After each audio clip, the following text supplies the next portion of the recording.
Hey y'all, how is everyone doing today?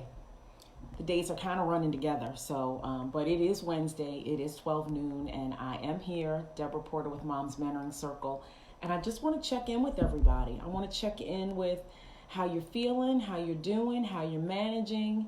Are your systems holding up with this shift and what's going on right now? And I just want to give you a couple of things that I think are going to help as we kind of adjust to a new normal that will probably be in place for, I don't know, through May. Many schools are done.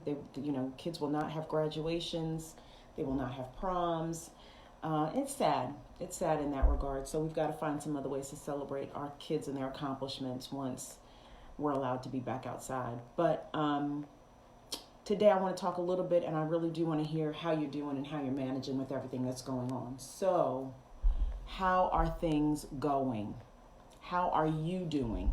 You, the real you, the internal you, how are you managing the change and the shift in what's going on? Do you still have the time that you need? Hey Felicia, how are you, honey? How you doing? Miss Educator, I'm going to need you to jump in here and offer any suggestions or tips or anything that you think would be a support to moms and having their kids at home. So feel free, sis. Feel free to jump in. But I really want to check in and see how everybody's doing, from educators to parents to moms to just how are you, the real you, the internal you. How are you? How's your spirit holding up? How are you managing with all that's going on? Are you still making sure that you have the time that you need for yourself, for prayer, for reflection, for affirmations, whatever that looks like for you?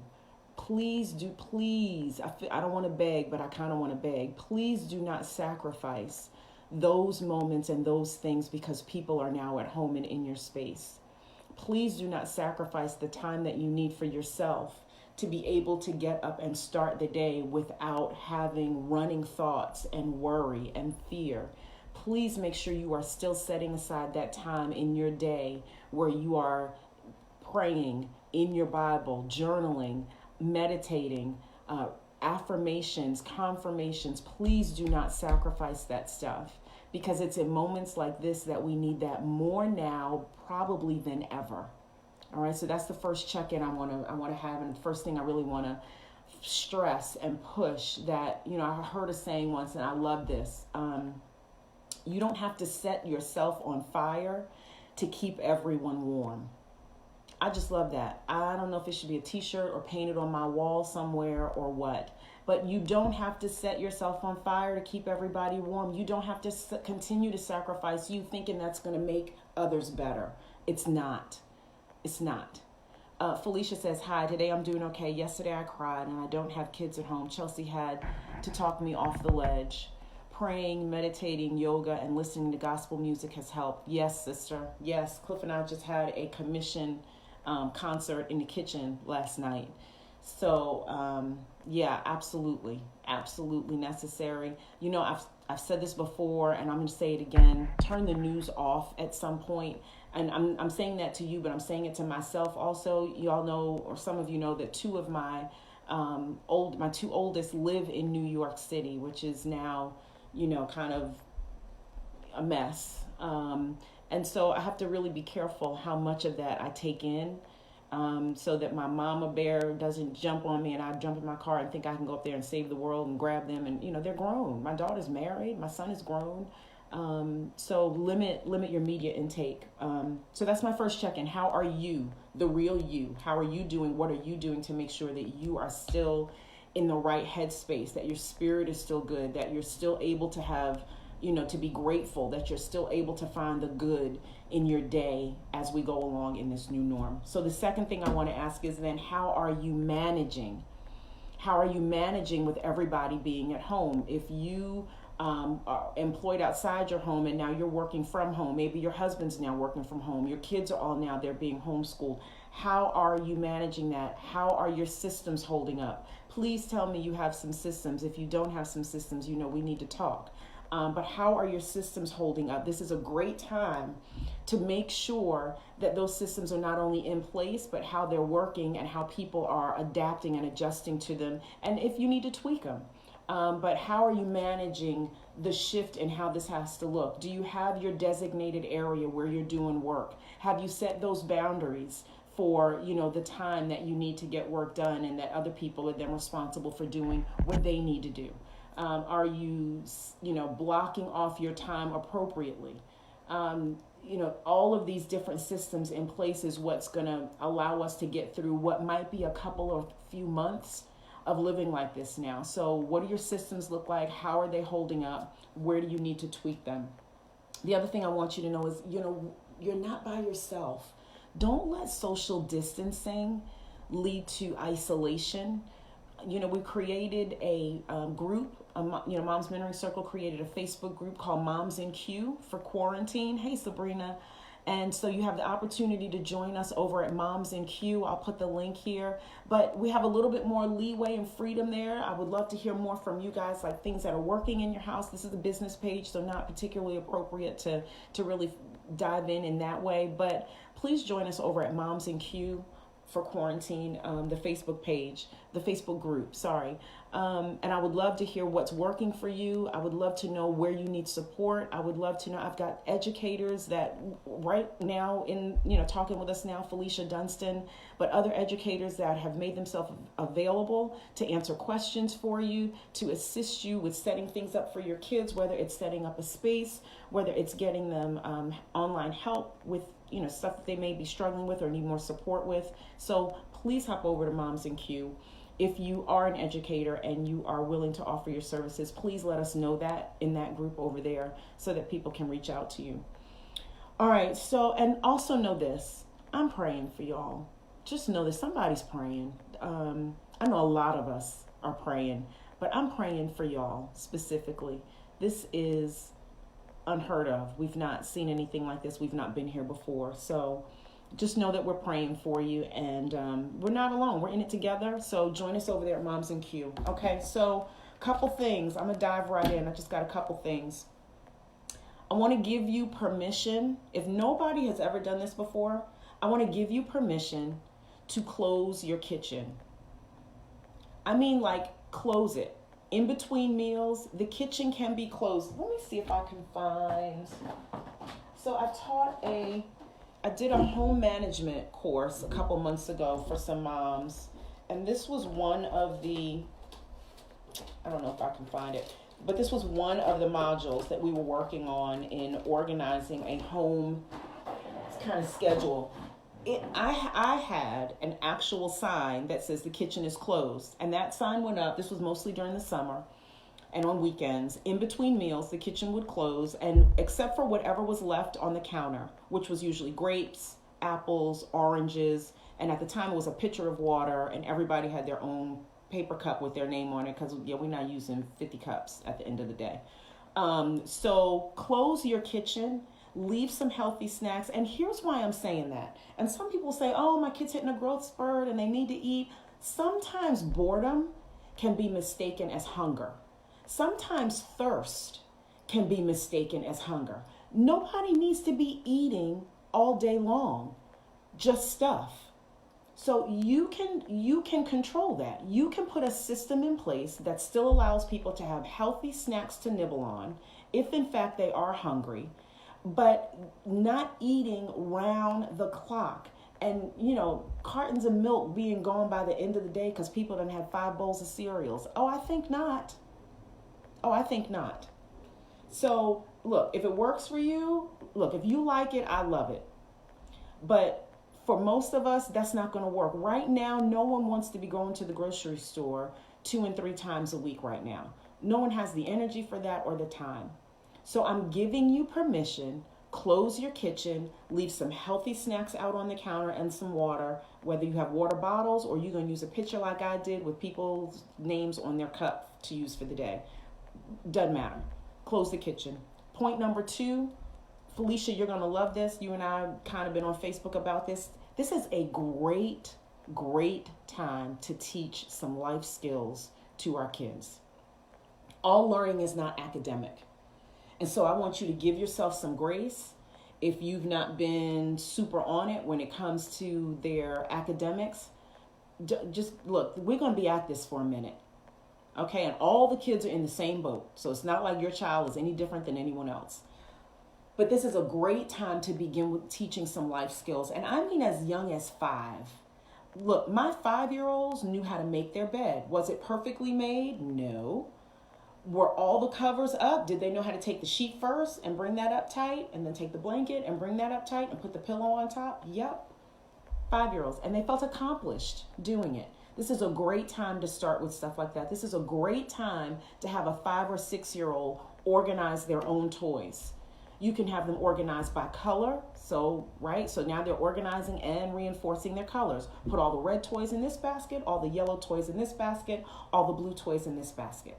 They can organize them by theme. Put all your Frozen toys over here. Put all your Black Panther toys here, right? However you want them to do it or however they want to do it. Organize them by shape. If it's Legos, like whatever it is and however you want it organized, this is a great opportunity to take learning from being strictly academic and then applying that stuff to some real life skills. An opportunity for our our older children. Garages. I wish my kids were here. I've got to tackle this garage at some point over the next few weeks. But it's a great opportunity to give them one section of the garage. I need 3 piles. I need a throwaway pile, a giveaway pile, and Mom, I don't even know what this is pile. A pantry. A pantry is a great place for, children 7 through 10. Great job for them. Canned items here, pasta items here, bottled items here. Anything expired goes in the trash. Easy peasy. This is something that can be done. And here's the thing, when we're talking about even with their with their academics, if you have a high school student, I'm gonna just throw this in here. If you have a high school student that has plans or dreams to go on to college, this is a great time for you to do and say nothing about how they're managing their academics. I'm gonna take a sip of water on that one, y'all. Oh, that's good, Felicia. How to budget, garden, and recycle. Love that. See, I grew up in New York, so I wasn't much for the gardening, so that's fantastic. But yeah, if you have a high schooler that has plans and desires and dreams to go on to college, this is a great time for them to start self-managing how and when they get their work done. Because when they get to college, you're not there. Nobody is asking them, did you finish that report? Did you do the work for the day? Let me see what you got done. Ain't nobody asking that. So this is a great time for them and for you to see how they self-manage and self-motivate. So I would say if you have a 10th, 11th, or 12th grader,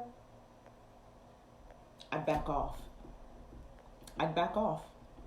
Maybe not 100%, but for the most part, I'd back off. Because if they plan to go to college, this is a skill set that they need to have, and how great that they get to develop it now. All right, so as we're thinking about and talking about these other opportunities that your kids can work on, I used to keep index cards just like this, and I had them in a box.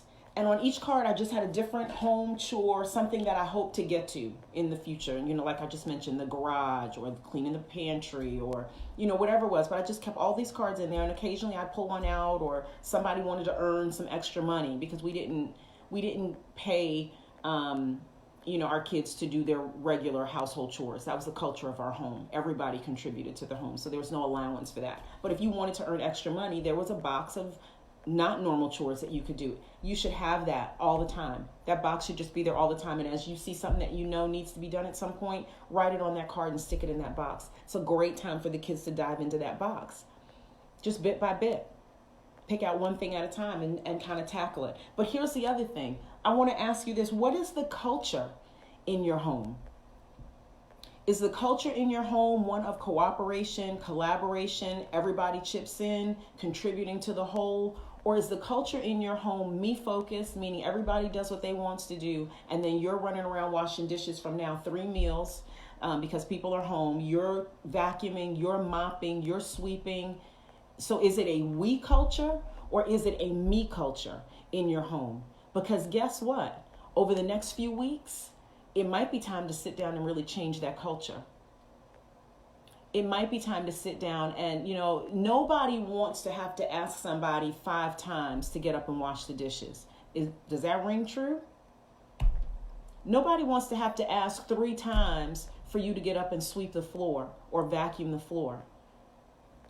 Is that sounding like something that's going on in your house? Nobody wants to have to yell and scream to get you to participate and to get people to participate in what needs to be done in the home on a daily and on a regular basis. So I spoke about 2 things already: closing the kitchen, teaching the life skills. But here's one for you, Mom. It might be time to shift the culture in your home from a me focus to a we focus, to collaboration and cooperation. It's not about you having to run around and do everything. Who's washing the laundry today? Are you doing that too? Look, my kids started washing their own clothes 4th grade, I think.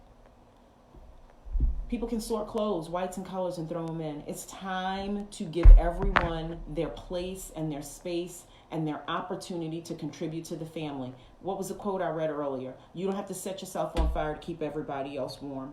It's in moments like this that we recognize either our systems are saving us right now, or I'm lacking and I don't have them and I need something in place. Why not do that now? It's not too late. It's never too late to make the shift. It's never too late to be able to say, oh my gosh, it's just such a mess. I'm just going to keep going like I am.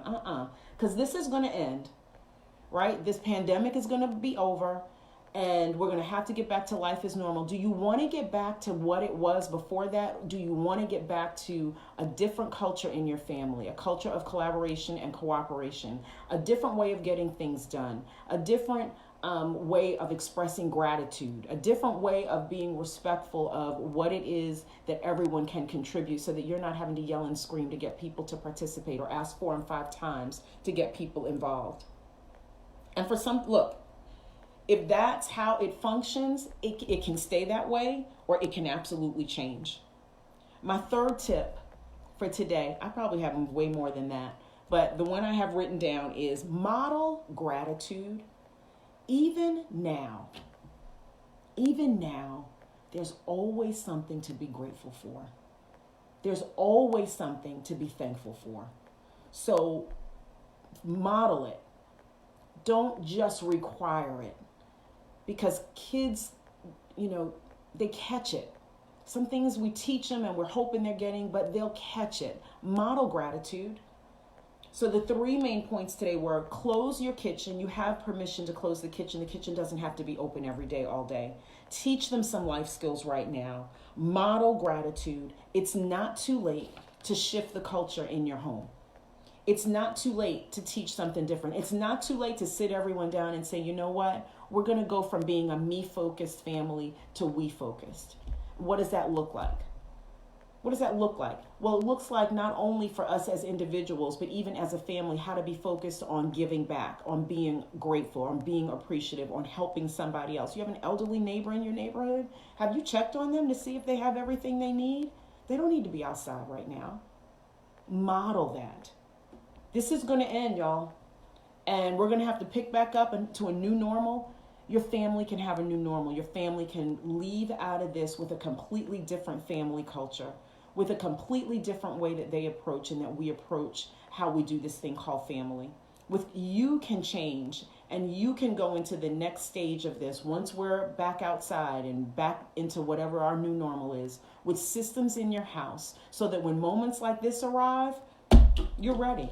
You got your cards, you got your systems about who does what. It doesn't rock you in that way. It doesn't shift and shake you in that way. It's not too late. It's never too late. We can always do better. We can always increase and improve. And you know that I'm here to help you with that. So if you want to look at what some systems could look like, if you're interested in how do I even change the culture in my home? What does that look like? What are you talking about? How do I even determine what the culture in my home is and then change it into something else? It's possible. It's very possible. You do not have to be that woman yelling and screaming 3 and 4 and 5 times trying to get people away from their games and off the couch to participate and to help and to collaborate and cooperate. All right, so you guys know I'm here. Send me a message if you want any other information or have any questions. I'm going to put the link for the Moms in Q, which is the Moms in Quarantine Facebook group that we recently started. I would love to have you join me over there. I would love to have some of my educator friends join us over there, as moms over there are really trying to figure out, how much do I step in? How much do I help? Where can I send my kids online to get some support if they need it in math and other areas? So I appreciate you guys. I'm turning off the news today. I got some work I need to get done. It's good seeing you. Let me know what I can do to support you. I'm here. Talk to you later. Bye.